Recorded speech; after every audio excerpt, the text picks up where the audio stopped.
السلام عليكم ورحمة الله تعالى وبركاته. الحمد لله نحمده ونستعينه ونستغفره ونؤمن به ونتوكل عليه ونعوذ بالله من شرور أنفسنا ومن سيئات أعمالنا. من يهده الله فلا مضل له ومن يضلله فلا هادي له. ونشهد أن لا إله إلا الله وحده لا شريك له. ونشهد أن سيدنا ونبينا ومولانا محمدا عبده ورسوله. أما بعد، فأعوذ بالله من الشيطان الرجيم. بسم الله الرحمن الرحيم. يا أيها الذين آمنوا قوا أنفسكم وأهليكم نارا. وقال سيد الأنبياء والمرسلين حبيبنا وشفيعنا وقرة أعيننا محمد رسول الله صلى الله عليه وسلم. كلكم راع وكلكم مسؤول عن رعيته. صدق رسول الله صلى الله عليه وسلم. அளவற்ற அருளாளனும் நிகரற்ற முடியவனுமாகிய எல்லாம் வல்ல அல்லாஹ்வின் திருப்பெயரால் ஆரம்பம் செய்கின்றேன். ஸலாத்தும் ஸலாமும் எம்பெருமானார் ரசூலே கரீம் ஸல்லல்லாஹு அலைஹி வஸல்லம் அவர்கள் மீதும், அன்னாரின் புனிதமிக்க குடும்பத்தார்கள், அன்னாரை பின்பற்றி வாழ்ந்த உத்தம சத்திய சஹாபாக்கள், தாபியீன்கள், தபஅ தாபியீன்கள், ஷுஹதாக்கள், அவுலியாக்கள் நம்மவர்கள் அனைவர் மீதும் என்றென்றும் நின்று நிலவட்டுமாக. கண்ணியத்திற்கும் மரியாதைக்கும் உரிய அல்லாஹ்வின் நல்லடியார்களே, தற்காலத்திலே குழந்தைகளை வளர்ப்பது, அவர்களை பாதுகாப்பது என்பது மிக சவாலான, நம் அனைவர் மீதும் இருக்கக்கூடிய மிக முக்கியமான ஒரு கடமையாக இருந்து கொண்டிருக்கிறது. குழந்தை செல்வங்கள் நமது அன்பிற்கு உரியவர்கள். அவர்களுக்கு இந்த உலகத்திலே எந்த ஒரு சிரமமும் நேர்ந்துவிடக்கூடாது. அவர்களுக்கு உணவு கஷ்டமோ வேறு சில பொருளாதார சூழ்நிலைகளோ வந்துவிடக்கூடாது என்பதில் நாம் கவனத்துடன் செயல்பட்டு கொண்டிருக்கிறோம். அல்லாஹ் சொல்கிறான், இதே போன்று நாளை மறுமையில் அவர்கள் நரகத்திற்கு சென்று விடாமல் அவர்களை பாதுகாப்பதும் நம்முடைய கடமை என்பதை அல்லாஹ் நமக்கு நினைவுபடுத்துகிறான். நான் ஓதிய வசனத்தில் அல்லாஹ் சொல்கின்றான், யா அய்யுஹல்லதீன ஆமனு, ஈமான் கொண்டவர்களே, கூ அன்ஃபுஸக்கும், உங்களை நீங்கள் காப்பாற்றிக் கொள்ளுங்கள், வ அஹ்லீக்கும், உங்கள் குடும்பத்தையும் நீங்கள் காப்பாற்றிக் கொள்ளுங்கள், நாரன், நரக நெருப்பிலிருந்து இவர்களை நீங்கள் காப்பாற்றிக் கொள்ளுங்கள். வகூதுஹன் நாஸ் வல் ஹிஜாரா, அந்த நரக நெருப்பின் எரிக்கற்கள் மனிதர்களாகவும் கற்களாகவும் இருக்கின்றார்கள் என்று அல்லாஹ் குர்ஆனிலே சொல்லி காட்டுகின்றான். எனவே இந்த உலகத்தினுடைய கஷ்டங்கள் வந்துவிடாமல் நாம் நமது செல்வங்களை, குழந்தைகளை பாதுகாப்பது போன்று நாளைக்கு மறுமையிலே அந்த நீடித்த நிரந்தரமான அந்த வாழ்விலே அவர்கள் சந்தோஷமாக இருப்பதை பார்த்து நாம் சந்தோஷப்படுவதற்கு இந்த உலகத்திலே அவர்களுக்கு நாம் முயற்சி செய்ய வேண்டும். அது நமது கடமை. நபி அவர்கள் ஹதீஸிலே சொல்வார்கள், புகாரியிலே வரக்கூடிய ஹதீஸ், குல்லுக்கும் ராஇன் வ குல்லுக்கும் மஸ்ஊலுன் அன் ரஅய்யதி, நீங்கள் ஒவ்வொருவரும் பொறுப்புதாரிகள், ஒவ்வொருவரும் அவர்களுடைய பொறுப்பை பற்றி கேள்வி கேட்கப்படுவார்கள். அல் இமாம் ராஇன் வ மஸ்ஊலுன் அன் ரஅய்யதி, ஒரு நாட்டின் தலைவன் அவன் பொறுப்பாளனாக இருக்கிறான். அவனுக்கு கீழே இருக்கக்கூடிய மக்களை பற்றி அவன் கேள்வி கேட்கப்படுவான். ஒரு ஆண் அவனது குடும்பத்தினருடைய விஷயத்திலே பொறுப்புதாரியாக இருக்கிறான். அவன் அந்த குடும்பத்திலே இருக்கக்கூடிய உறுப்பினர்களுடைய நிலைகளை பற்றி நாளைக்கு மறுமையிலே கேள்வி கேட்கப்படுவான். தனது கணவனுடைய வீட்டை கவனிப்பதிலே பெண் பொறுப்புதாரியாக இருக்கிறாள். அந்த பெண்ணுக்கு கீழே இருக்கக்கூடிய விஷயங்களை பற்றி, கணவனுடைய பொருள், கணவனுடைய வீடு, கணவனுடைய குழந்தைகள், இவர்களை பற்றியெல்லாம் அந்த பெண் கேள்வி கேட்கப்படுவார். பணியாளர் தனது எஜமானுடைய பொருளிலே பொறுப்புதாரியாக இருக்கிறார். நாளைக்கு மறுமையில் அவருக்கு கீழ் வேலை செய்யக்கூடிய வேலைக்காரர்களை பற்றி அவரும் கேள்வி கேட்கப்படுவார் என்று நபி அவர்கள் நீண்ட ஹதீஸிலே நமக்கு நமது குடும்பத்தார்களை பற்றிய பொறுப்பை தனித்தனியாக, ஆணுக்கு தனியாக, பெண்ணுக்கு தனியாக, இருவருக்கும் அதிலே உரிமை, கடமை இருக்கிறது என்பதை மார்க்கம் நமக்கு சொல்லி தருகிறது. பொதுவாக நமது சிந்தனை என்னவாக இருக்கும்? நம்முடைய குழந்தைகளுடைய விஷயத்தில் அவங்களுக்கு நல்ல உணவு கொடுக்கணும், நல்ல உடை கொடுக்க வேண்டும், அவர்களுக்கு ஒரு நல்ல சொந்த வீடு கிடைத்திட வேண்டும், நமது குழந்தைகள் நமக்கு பின்னால் ஏழையாகிவிடக்கூடாது, கஷ்டப்பட்டு விடக்கூடாது என்ற ஒரு சிந்தனையிலே ஒவ்வொருவரும் ஓடிக்கொண்டே இருப்போம், சம்பாதித்து கொண்டே இருப்போம். இது எல்லாத்துடைய நோக்கமும் இது ஒன்றே ஒன்றுதான், என் குழந்தை சந்தோஷமாக இருக்க வேண்டும். ஆனால் அதே நேரத்தில் நபி அவர்கள் ஒரு ஹதீஸிலே சொல்வார்கள், ஒரு தந்தை தனது குழந்தைக்கு எத்தனையோ விதமான அன்பளிப்புகளை கொடுக்கிறார். ஏன்னா எல்லாமே அவர் தன்னுடைய குழந்தைக்கு ஃப்ரீயாக தான் கொடுக்கிறார், எல்லாவற்றையும் அவர் அன்பளிப்பாக கொடுக்கிறார். ஆனால் தந்தை கொடுக்கிற அன்பளிப்பிலே மிகச் சிறந்தது என்னவென்றால் அவர் கொடுக்கிற வீடு அல்ல, அவர் கொடுக்கிற வாகனங்கள் அல்ல, எந்த ஒரு விஷயமும் அல்ல. நபி அவர்கள் சொல்வார்கள், அவர் அந்த குழந்தைக்கு கற்றுக் கொடுக்கிற நல்ல ஒழுக்கத்தை விட ஒரு சிறந்த ஒரு அன்பளிப்பை ஒரு தந்தை தனது குழந்தைக்கு செய்துவிட முடியாது என்று நபி அவர்கள் ஹதீஸிலே சொல்வார்கள். ஏனென்றால் நீங்கள் யோசித்து பாருங்கள், ஒரு குழந்தைக்கு ஒருவர் சரியான ஒரு ஒழுக்கத்தை கற்றுக் கொடுக்கவில்லை, சரியான ஒரு மார்க்க அறிவை அவர் போதிக்கவில்லை, அந்த குழந்தைக்கு வாகனம் வாங்கி கொடுத்தால் அந்த வாகனத்தின் மூலமாக அந்த குழந்தை தனது தந்தையினுடைய மனதை சந்தோஷப்படுத்துமா அல்லது பேச்சை கேட்காமல் அதனால் ஆபத்துகளை ஏற்படுத்துமா என்பதை நாம் சிந்திக்க வேண்டும். அதே போன்று ஒருவர் தனது குழந்தைகளுக்கு சொத்துக்களை சேர்த்து வைக்கிறார், ஆனால் அந்த குழந்தைகளுக்கு அவர் நல்ல ஒரு மார்க்க கல்வியையோ அதவையோ ஒழுக்கத்தையோ கற்றுக் கொடுக்கவில்லை என்று சொன்னால் அவருக்கு பின்னால் அந்த குழந்தைகள் அவர் சேமித்த செல்வங்களை எந்த காலத்திலும் பாதுகாக்க மாட்டார். தனது தந்தை எப்படி உணவுக்கு அவர் பல நேரங்களிலே உணவு உண்ணாமல் தனது பசியை அடக்கிக் கொண்டு, ஆசைகளை அடக்கிக் கொண்டு தன் குழந்தைகளுக்கு வேண்டும் என்று சேர்க்கிற அந்த செல்வங்களை எல்லாம் கொஞ்ச நாட்களிலே அதை காற்றாக பறக்க விட்டு கடைசியில் அவரும் ஏழையாகி போவார் என்பதுதான் நாம் பார்க்கிற வரலாறாக இருக்கிறது. எனவே உலகத்துடைய விஷயங்கள் மட்டுமல்ல, மார்க்கத்துடைய விஷயங்களின் மீதும் நாம் மிகுந்த ஒரு கவனங்களை செலுத்த வேண்டியது நமது கடமையாக இருக்கிறது. ஒரு பெரியவரிடத்தில் ஒரு தந்தை வருகிறார், தனது குழந்தையை பற்றி அவரிடத்தில் முறையிடுகிறார். என் பையன் வந்து என்னை அடிச்சிட்டான் அப்படின்னு சொல்லி முறையிட்டு கொண்டு வருகிறார். அப்பொழுது அவர் சொன்னார், எப்படி ஒரு பையனாக இருக்கணும், போய் மகனை கூட்டிட்டு வாங்க என்று அவர்கள் சொல்கிறார். மகனை அவர் அழைத்து வந்த உடனே அந்த மகனிடத்தில் கேட்கிறார், என்னப்பா இவ்வளவு பலசாலியாக இருக்கிற, ஆள் பார்க்க நல்லா இருக்கிற, தெளிவாக இருக்கிற, அப்பாவை அடிச்சிருக்கிறியே என்று கேட்கும் பொழுது அப்போ அந்த பையன் கேட்டானா, அத்தாவை அடிக்கிறது என்ன ஹராமான்னு கேட்டானா. அத்தாவை அடிக்கிறது ஹராமா அப்படின்னு கேட்டானா. இவருக்கு ஒன்றுமே புரியல. தந்தையிடத்தில் கேட்டார், சகோதரரே உங்கள் பிள்ளைக்கு நீங்கள் குர்ஆன் ஓதி கொடுத்தீங்களான்னு கேட்டார். இல்லை, நான் ஓதி கொடுக்கல. ரசூலுல்லாஹ்வுடைய ஹதீஸை போதிச்சிங்களா? இல்லை, அதை பற்றியும் நான் எதுவும் சொல்லி தரல. அப்போ வேறு ஏதாச்சும் சமூக ஒழுக்கங்களை, பொறுப்புகளை பற்றி பேசுனீங்களா? இல்லை, அதுக்கெல்லாம் எனக்கு நேரமே இல்லை. அப்போ என்ன தான் செஞ்சீங்க? நான் அவருக்கு சம்பாதிச்சு போட்டேன், நல்லா சாப்பிட்டாரு, வளர்ந்தாரு, பெருசாயிட்டாரு என்று சொன்ன பொழுது அவர் சொன்னாராம், உங்களை அடித்ததில் தப்பே இல்லை, உங்களை அடித்ததில் தப்பே இல்லை. அவன் உங்களை ஒரு மனிதனாகவே நினைக்கவில்லை, அவன் உங்களை ஒரு மனிதனாகவே கருதவில்லை. உங்களை அடிக்கக்கூடாது என்பது கூட அவனுக்கு தெரியாத அளவுக்கு நீங்கள் வளர்த்திருக்கிறீர்கள் என்று சொன்னால் இந்த நேரத்தில் அவனை பற்றி குறை சொல்லி என்ன இருக்கிறது என்றவர்கள் கேட்டதாக வரலாற்றிலே ஒரு விஷயத்தை நாம் பார்க்கிறோம்.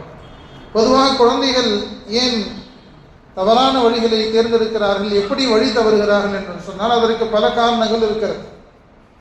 அதற்கு ஒரு முக்கியமான காரணம், அடிப்படையான ஒரு காரணம் ஏழ்மை. ஏழ்மை கூட சில நேரங்களில் அந்த குழந்தையை சரியான முறையில் பராமரிப்பதற்கு, கல்வியை கற்றுக் கொடுப்பதற்கு ஒரு தோதுபடாமல் வாய்ப்புகள் அமையாமல் போகலாம். அதனால்தான் உலகத்தில் பெரும்பாலான எல்லா விதமான நாடுகளிலேயும் எந்த ஒரு குழந்தையும் ஏழ்மையினால் அதனுடைய கல்வி பாதிக்கப்படக்கூடாது என்று சொல்லி எல்லா அரசாங்கங்களும் இலவச கல்வியை எல்லா நாட்டிலேயும் கொடுக்கிறார்.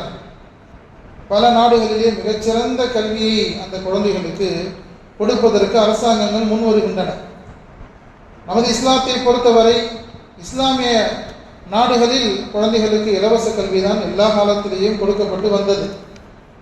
நம் நாட்டிலே எப்பொழுது முஸ்லிம்களுடைய கையிலிருந்து ஆட்சிகள் மாறிவிட்டதோ அதற்கு பிறகு நமது உலமாக்கள் இந்த கல்வியை ஏழ்மையின் காரணமாக யாரும் கற்காமல் இருந்துவிடக்கூடாது என்பதற்காக வேண்டித்தான் இலவசமான கல்வி கூடங்களை அமைத்து நமக்கு இன்றளவும் அது ஒரு முன்னுதாரணமாக திகழ்ந்து கொண்டிருக்கிறது. அப்போ ஏழ்மை என்பது அது ஒரு முக்கியமான ஒரு காரணம்.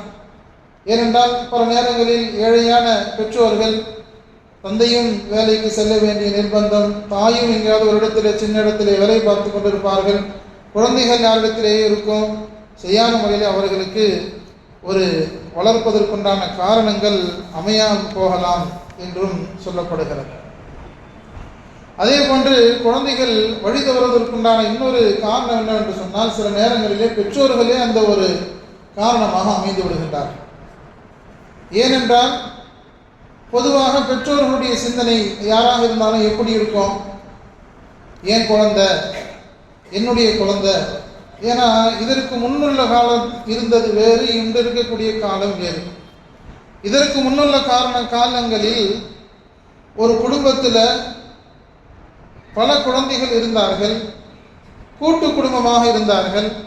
அதனால் தந்தை கொஞ்சம் முன்ன பின்ன இருந்துட்டாலும் அவர்களுடைய அப்பா அவங்க அந்த குழந்தைகளை வளர்த்துருவார், தாதா வளர்த்துருவார், நன்னா வளர்த்துருவார். இப்படியெல்லாம் ஒரு காலங்கள் இருந்தது. ஆனால் இன்று அப்படி இல்லை. பெரும்பாலும் தனிக்குடித்தனங்கள் தான் இருக்கின்றார்கள். குறிப்பாக அந்த பெற்றோர்கள் தான் அவர்களை வளர்க்க வேண்டிய மிகப்பெரிய ஒரு சுமை இந்த காலத்தில் இருந்து கொண்டிருக்கிறது.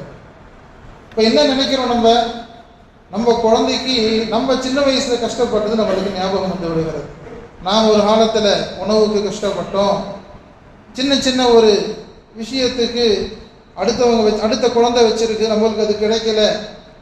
அந்த ஒரு ஏக்கம் நம்ம குழந்தைக்கு வந்துவிடக்கூடாது என்பதற்காக வேண்டி குழந்தைக்கு கேட்டதெல்லாம் வாங்கி கொடுக்கிற, அந்த குழந்தை விரும்புவதையெல்லாம் செய்கிற ஒரு மனோபாவம் இன்றைய காலத்தில் அதிகமாக ஆகிவிட்டது. குழந்தைங்களுக்கு எந்த கஷ்டமும் வந்துடக்கூடாது, குழந்தைகளுக்கு எந்த சிரமம் வந்து, செல்லம், அதீத செல்லம் இருக்கணும். மார்க்கம் விரும்புகிறது, குழந்தையை அன்போடு வளர்ப்பதைத்தான் மார்க்கம் விரும்புகிறது. ஆனால் எப்படி ஒரு செடி, அந்த செடிக்கு தண்ணி தேவைதான், தண்ணி இல்லாமல் அந்த செடி முளைக்க முடியாது, அது வளர முடியாது. ஆனால் அதுக்கு தண்ணி தேவை என்பதற்காக வேண்டிய அளவுக்கு அதிகமாக தண்ணியை ஊற்றிக்கிட்டே இருந்தால் அந்த செடி எப்படி வீணாமல் போயிடுமோ, அது அழுகி போய்விடுமோ, அதே போன்று குழந்தைகளுக்கும் அதற்கு செல்லம் தேவைதான், அந்த குழந்தைகளுக்கு ஒரு அரவணைப்பு தேவைதான். ஆனால் அதே நேரத்தில் அளவுக்கு அதிகமான அந்த குழந்தை கஷ்டனாலே என்னன்னு தெரியக்கூடாது. நான் பட்ட கஷ்டம் என் குழந்தை படக்கூடாது, அந்த குழந்தைக்கு கஷ்டம்னாலே என்னன்னு தெரியக்கூடாது என்று யார் பொதுவாக இந்த காலத்தில் வளர்க்கின்றார்களோ அந்த குழந்தைகள் மிக லேசாக வழி தவறி விடுகின்றார்கள். ஏன்னா அந்த குழந்தைங்க கேட்டதெல்லாம் கிடைக்கணும், நினைச்சதெல்லாம் கொடுக்கணும் அப்படின்னு போகும் பொழுது ஒரு சின்ன ஒரு தாமதம் ஏற்பட்டு விட்டாலும் அந்த குழந்தைகள் மிகப்பெரிய ஒரு எதிர்வினையை ஆற்றுகின்றார்கள். அந்த குழந்தை ₹1,00,000 வண்டியை கேட்கும், மிக உயர்தரமான ஒரு வண்டியை கேட்கும். இவர் நடுத்தர வர்க்கத்தை சார்ந்தவராக இருப்பார். அப்போ அந்த குழந்தைக்கு இதுவரை அவர் எதையும் கொடுக்காம இருந்ததே இல்லை. அந்த குழந்தைக்கு அத்தா தான் கொடுத்து ஆகணும், அவர் தான் கொடுப்பது ஒரு கடமை என்பது நினைத்து கொண்டிருக்கிறது. திடீரென்று ஒரு நாள் அது கிடைக்காத பொழுது அந்த குழந்தை எதிர்வினை ஆற்றுகிறது. பல விதமாக அவங்களுடைய பேச்சை கேட்காம போகிறது, அது பெரிய ஒரு சொல்லிக்கொண்டே போகலாம். அப்படியெல்லாம் குழந்தைகள் எதிர்வினை ஆற்றுவார்கள். அதற்கு என்ன சொல்கின்றார்கள், ஆரம்பத்திலிருந்தே அந்த குழந்தைக்கு நம்முடைய கஷ்டத்தை சொல்லி வளர்க்க வேண்டும். கஷ்டமே தெரியாமல் ஒரு குழந்தைய வளர்த்தா அந்த குழந்தைக்கு காலமெல்லாம் நம்ம கஷ்டப்பட்டுக்கிட்டே தான் இருக்கணுமே தவிர அந்த குழந்தை நம்மளுக்கு வேண்டி உழைக்காது. ஏன்னா அதுக்கு தெரியாது நம்ம பெற்றோர்கள் எவ்வளவு கஷ்டப்பட்டு சம்பாதிக்கிறாங்க, அவங்க இதற்காக வேண்டி எதையெல்லாம் தியாகம் செய்கின்றார்கள் என்று அந்த குழந்தைக்கு எந்த காலத்திலும் தெரியாது. அது என்ன நினைக்குது, போறாரு, சம்பாதிக்கிறாரு, வர்றாரு, கேட்டா கொடுக்கிறாரு. நம்மள ஒரு ஏடிஎம் மிஷின் அளவுக்கு அந்த குழந்தை கற்பனை செய்து கொள்கிறார். எனவே நமது குழந்தைகளுக்கு நமது வாழ்வின் மறுபக்கங்களை, கஷ்டமான நிலைகளை அந்த குழந்தைகளுக்கு சொல்லணும். ஒரு பொருளை அந்த குழந்தை கேட்குதுன்னா அந்த குழந்தைக்கு எடுத்து சொல்லணும். இப்போ அப்பாட்ட காசு இல்லை, அது ஒரு பிரஸ்டீஜ் பிரச்சனையாக நினைக்கக்கூடாது. இப்போ அப்பாட்ட காசு இல்லை, பொதுவான காசு இல்லை, நான் வரும்போது வாங்கி தர்றேன், தேவைப்படும் போது வாங்கிக்கலாம் என்றெல்லாம் சொல்லி அந்த குழந்தைகளை நாம் சிறு வயதிலிருந்தே வளர்க்க வேண்டும். இடையில திடீர்னு பண்ணோம்னா அந்த குழந்தை எதிர்வினையாகும். நமது பக்கத்தில் இருக்கக்கூடிய மண்ணடியிலே நடந்த ஒரு 5-6 வருடங்களுக்கு முன்னால் நடந்த ஒரு சம்பவம். ஒரு முஸ்லீம் குழந்தை, அந்த குழந்தை நல்ல வசதியான குழந்தை. எப்படின்னா, ஒரு 7-8 வருஷத்துக்கு முன்னாடியே தினமும் அதுக்கு 100 ரூபா அன்றாட காசு. அந்த குழந்தை தினமும் ஸ்கூல் போகும்போது 100 ரூபா வாங்கிட்டு போகும். இன்னும் 10 ரூபா வாங்கக்கூடிய குழந்தைகள்லாம் இருக்கிறாங்க. ஆனால் இப்போ எவ்வளோ வசதியாக இருந்திருப்பாங்க, தினமும் 100 ரூபா. இப்போ அந்த குழந்தை ரொம்ப ஒரு ஜாலியாக அந்த கூட இருக்கக்கூடிய நண்பர்களிடத்தெல்லாம் ரொம்ப ஏன்னா 100 ரூபாங்கிறது ஒரு பெரிய காசு. அப்போ அதை வைத்து அந்த குழந்தை வயதில் எல்லாருக்கும் வாங்கி கொடுக்கறது, தன்னை ஒரு ஹீரோவாக காட்டிக்கிறது, பெரிய ஆளாக காட்டிக்கொண்டு இப்படியெல்லாம் அந்த குழந்தை வளர்ந்து வருகிறது. நாளடைவில் அதனுடைய நிலை தடம் மாறுகிறது, வேறு விதமான அந்த குழந்தையினுடைய ஆட்டிடியூடுகள் மாறுகிறது. அப்போ ஆசிரியர் அந்த பெற்றோர்களுக்கு பல நேரங்களில் எடுத்து சொல்லி சொல்லி ஒரு நேரத்தில் அவங்க பேரண்ட்ஸுக்கும் புரிய வந்தது, நம்ம குழந்தை தப்பு பண்ணுறான், அவனை கண்ட்ரோல் பண்ணணும் என்கிற அந்த நேரத்தில் என்ன செய்கிறாங்க, பெற்றோர்கள் காசு கொடுக்கறத நிப்பாட்டுறாங்க திடீர்னு நீண்ட காலத்துக்கு பின்னாடி. இப்போ அந்த குழந்தை என்ன செய்கிறது, அந்த குழந்தைக்கு ஒரு கோபம் வருது, சிறுவனுக்கு ஒரு கோபம் வருகிறது. அவன் என்ன செய்கின்றான், இது சம்பந்தமாக நெட்டில் பல இடங்களில் தேடுகிறான். தேடி அவனுக்கு ஒரு திரைப்படம் கிடைக்கிறது. முஸ்லீம் சிறுவன் தான். ஒரு திரைப்படம் கிடைக்கிறது. அந்த திரைப்படத்தை அவன் பார்க்குறான். வேறு மொழியில் இருக்குது, ஹிந்தி மொழியில் இருக்குது. அதில் இருக்கக்கூடிய திரைப்படத்தில் என்னென்னா, அந்த ஒரு மாணவன் ஒரு ஆசிரியரை கொல்வது தான் அந்த படம். அப்போ அதை அவன் 15 முறை அதை பார்த்துருக்கிறான். 15 முறை அதை பார்த்து பார்த்து அவன் எவ்வளோ சுதந்திரம் இருந்திருக்கு பாருங்க அந்த குழந்தைங்க அந்த வீட்டில். அப்படி எந்த அளவு கவனிக்காமல் இருந்திருக்கான். 15 முறை அவன் அதை பார்த்து பிறகு ஸ்கெட்சு போட்டு யார் இதற்கு காரணமாக இருந்தாலும் அந்த ஆசிரியரை அவர் கொண்டு விடுகிறார். இது பக்கத்தில் நடந்த ஒரு சம்பவம் தான். இப்போ இது என்ன தெரிகிறது, செல்லம் மிக அதிகமாக போகக்கூடிய அந்த நேரத்தில் அந்த குழந்தை திடீரென்று அது நிப்பாட்டப்படும் பொழுது அது எதிர்வினை ஆட்சி, அதனால் பலதரப்பட்ட துன்பங்கள் ஏற்படுகிறது, அதனுடைய நிலைமைகள் மாறிவிடுகிறது என்று நாம் பார்க்கிறோம். எனவே அந்த குழந்தைகளுக்கு நாம் என்ன ஊட்டி வளர்க்க வேண்டும், நம்ம தீனுடைய வாழ்க்கையை ஊட்டி வளர்க்கணும். நம்ம தீன் படி தான் நடப்போம், நம்ம மார்க்கத்தின்படி தான் நடப்போம், நான் எதுவும் சுயமாக செயல்படுறதில்லை, அல்லாஹ் ரசூலுடைய விஷயத்தை தான் நான் சொல்லுவேன் என்று அந்த குழந்தைக்கு நாம் ஊட்ட வேண்டும். சஹாபாக்களுடைய வாழ்க்கை அவ்வாறு தான் இருந்தது. நுஅமான் இப்னு பஷீர் ரலியல்லாஹு அன்ஹு அவங்க சிறுவர். அவர்களுடைய தந்தை பஷீர் ரலியல்லாஹு அன்ஹு அவர்களுக்கு 1-2 மனைவிகள். இப்போ ஒரு மனைவியுடைய குழந்தை தான் இந்த நுஅமான் அவர்கள். அப்போ அவங்க தாயார் தான் குழந்தைக்கு ஏதாச்சும் ஒரு கிஃப்டை தான் தந்தை கொடுக்கணும் என்று ஆசைப்படுகிறார். அதை தனது கணவரிடத்திலே வெளிப்படுத்துகிறார்கள். தனது கணவனிடத்தில் சொல்கிறாங்க, நம்ம பிள்ளைக்கு ஒரு கிஃப்ட் கொடுங்க. கிஃப்ட் கொடுக்கறது மட்டுமல்ல, நீங்கள் அந்த கிஃப்டை ரசூலுல்லாவுக்கு சொல்லிட்டு ரசூலுல்லாவை சாட்சியாக வச்சு நீங்கள் கொடுக்கணும். சஹாபாக்களுடைய தீனுடைய இருந்த ஆர்வம் அது. உடனே இந்த சஹாபியும் ரொம்ப நல்ல விஷயம்தான் என்று சொல்லி நபியிடத்தில் வருகிறார். வந்து சொல்கிறார், யா ரசூலுல்லாஹ், எனது குழந்தைக்கு ஒரு அடிமையை நான் இப்பொழுதே அன்பளிப்பாக கொடுக்க விரும்புகிறேன், நீங்கள் அதற்கு சாட்சியாக இருக்க வேண்டும் என்று இந்த மனைவி ஆசைப்படுகிறார் என்று சொன்ன பொழுது நபி அவர்கள் சொன்னார்கள், அக்குல்லு வலதிக்கு ஆத்தைத்தன் இஸ்லாமா ஆத்தைத்தன் நோமானுக்கு கொடுத்ததை போன்று உங்களுக்கு இருக்கக்கூடிய எல்லா குழந்தைகளுக்கும் கொடுக்குறீங்களா, இல்லை இதுக்கு மட்டும்தான் கொடுக்குறீங்களா என்று கேட்ட பொழுது, இல்லை யா ரசூலுல்லாஹ், இவருக்கு மட்டும்தான் அவங்களுடைய அம்மா சொன்னாங்க, இந்த குழந்தைங்க மட்டும்தான் கொடுக்குறோம், மற்ற எந்த குழந்தைக்கும் கொடுக்கல என்று சொன்ன பொழுது, இத்தகுல்லாஹ், நீங்கள் அல்லாஹ்வை பயந்து கொள்ளுங்கள், வாதிலு பைன அவுலாதிக்கும், உங்களது குழந்தைகளுக்கு மத்தியில் நீங்கள் நீதமாக நடந்து கொள்ளுங்கள் என்று சொன்னார்கள். நான் இதற்கு சாட்சியாக இருக்க மாட்டேன், இது அநீதி, ஒரு குழந்தைக்கு மட்டும் நீங்கள் கொடுக்கக்கூடாது என்று நபி அவர்கள் சொல்லுகின்றார்கள். அப்போ இந்த ஹதீஸை அறிவிக்கிறவங்க தான் அவங்களுக்கு தான் அந்த கிஃப்ட் வர வேண்டியது. ஆனால் எல்லோருக்கும் கொடுக்கவில்லை என்பதற்காக அந்த அன்பளிப்பு அவங்களுக்கு கிடைக்காம போகுது. ஆனால் என்ன தெரிய வருகிறது, நமது பெற்றோர்கள் எதையுமே சுயமாக தான் இஷ்டப்படி செய்யறதில்ல, அல்லாஹ் ரசூலுடைய சொல்லை கேட்டு செயல்படுவார்கள் என்று அந்த குழந்தையை பாடம் பிடித்துக் கொள்கிறார். எனவே அவங்க பெற்றோர்கள் மீது அவங்களுக்கு புரிதல் வந்துவிடும். நமது பெற்றோர்கள் மிக நல்லவர்கள் என்று அவர் அந்த குழந்தைகள் புரிந்து கொள்வார்கள். அதே போன்று இன்னொரு முக்கியமான குழந்தைகள் கெடுவதற்குண்டான முக்கியமான காரணம் சமூக வலைதளங்கள். இது சொல்ல வேண்டிய அவசியமே இல்லை. ஏனென்றால் எல்லோரும் இதனால் பாதிக்கப்பட்டிருக்கிறோம். ரீல்ஸுகள் என்ற பெயரிலும் ஆன்லைன் கேம்ஸுகள் என்ற விளையாட்டு செயலிகளிலும் இன்று சிறுவர்கள் மூழ்கி போயிருக்கிறார்கள். அதிலே அவர்கள் தங்களது நேரங்களை இடைவிடாமல் செலுத்திக் கொண்டே இருக்கிறார்கள். குழந்தைக்கு கொஞ்ச நேரம் கிடைச்சாலும் அந்த குழந்தை அப்பாட்ட இருந்து செல்ஃபோனை வாங்கிக்குது, அம்மாட்ட இருந்து செல்ஃபோனை வாங்கிக்குது, அதில் கேம் விளையாட ஆரம்பிச்சிடறாங்க. அதே விளையாடிக்கிட்டே இருக்கிறாங்க. மனோதத்துவ நிபுணர்கள் என்ன சொல்கின்றார்கள், ஒரு மனிதன் ஏன் குழந்தைங்க திரும்ப திரும்ப அந்த கேமை விளையாடிக்கிட்டே இருக்கிறாங்க, ஒரு ரீல்ஸை பார்த்துக்கிட்டே இருக்கிறாங்க என்று சொன்னால் அவர்கள் விளக்குகின்றார்கள், பொதுவாக மனிதனுக்கு ஒரு வேலை முடிந்த உடனே, ஒரு வேலை இருக்குது, கஷ்டமான ஒரு வேலை இருக்குது, அந்த வேலை முடிந்த உடனே ஒரு விதமான சந்தோஷம் கிடைக்கிறது. உதாரணமாக ஒரு வியாபாரம் நடக்குதுன்னு வைங்க, பேசிக்கிட்டே இருக்கிறோம், பேசுகிறோம், கொள்கிறோம், வியாபாரம் நடக்குது. சிறிது நேரம் கழித்து அந்த வியாபாரம் முடிந்த உடனே நம்முடைய கையில் காசு வரும்பொழுது நம்மளுக்கு ஒரு சந்தோஷம் கிடைக்குது. ஒரு சுரப்பி ஒன்று சுரக்குதான், ஒரு என்சைம் ஒன்று சுரக்குது மூளையில். அது நமக்கு இந்த வேலை முடிஞ்சிச்சு, நம்மளுக்கு லாபம் கிடைத்து விட்டது என்கிற ஒரு சந்தோஷத்தை அது நமக்கு கொடுக்கிறது. அப்போ அந்த ஒரு எக்ஸைட்மெண்ட், நமக்கு லாபம் கிடைச்சிருச்சுன்ற ஒரு சந்தோஷம் நமக்கு கிடைக்குது, ஒரு கஷ்டத்துக்கு பின்னாடி கிடைக்குது. ஆனால் இந்த ரீல்ஸுங்கிறது என்னென்னா, இந்த கேமுங்கிறது என்னென்னா அந்த சந்தோஷத்தை உடனுக்குடனே கொடுக்குது. மூளையில் அந்த திரவம் சுரந்து கொண்டே இருக்கிறது. அதனால் ஒரு ஒரு நிமிஷம் தான் அதை அவன் பார்க்க தயாராக இருக்கிறான், அடுத்த ரீல்ஸ் போகணும், இப்படி தள்ளி கொண்டே போகிறான். அந்த சந்தோஷம் அவனுக்கு கிடைத்து கொண்டே இருக்கிறது.